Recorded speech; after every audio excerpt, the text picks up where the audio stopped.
আমি এসকে রিমন, আমি চলে আসলাম নতুন একটি ভিডিও নিয়ে। আপনারা দেখতে পাচ্ছেন আম, আর এগুলো হলো হিমসাগর আম।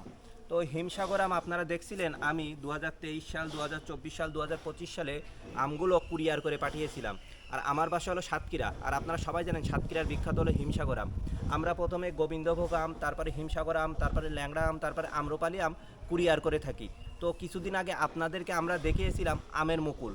আমের মুকুল মানে আমের বোল করে অনেকে যারা বাংলাদেশের বাইরে আছে তাদেরকেও কিন্তু আমরা আম দিয়েছি। তাদেরকে আমরা কিভাবে দিয়েছি, তাদের অনেক ফ্যামিলি বাংলাদেশের বিভিন্ন জেলায় আছে, তারা কিন্তু আমার কাছে কিন্তু আম নিয়েছে। আমি কিন্তু কুরিয়ার করে কিন্তু আম পাঠাইছি তাদেরকে। এবছর ইনশাল্লাহ আম দিতে পারবো। আমাদের কিন্তু বিশাল বড় আম বাগান আছে।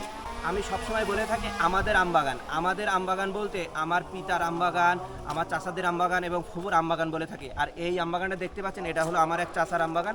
দেখেন এই যে আপনাদেরকে আমরা একটু দেখাই, এই যে আমগুলো কিন্তু এই যে এখানে কিন্তু পড়ে আছে। দর্শক একটু আসেন। আর এই যে এখন কিন্তু আজান দিছে, কিছুক্ষণ পরে মসজিদে যেমন নামাজ পড়বো। এই গাছে কিন্তু এবার অনেক আম হয়েছে, কিন্তু ক্যারেট করে কিন্তু আপনাদের কিন্তু আমগুলো কিন্তু পাঠিয়ে থাকি। এই যে দেখেন আমের সাইজগুলো মাশাআল্লাহ এবার অনেক সুন্দর হয়েছে। এবার আশা করতেছি অনেক বেশি কিন্তু আমরা আম পাবো। এই সাইডের দিকে আপনারা আসেন, আপনাদেরকে আমরা একটু দেখাই। আমাদের বিশেষ করে এই যে হিমসাগর আম কিন্তু এবার প্রচুর পরিমাণে হয়েছে দর্শক। তো মোটামুটি আজকের ভিডিও এই পর্যন্ত। ভিডিওটি আপনাদের কেমন লাগলো অবশ্যই কমেন্ট করে জানাবেন। আল্লাহ হাফেজ।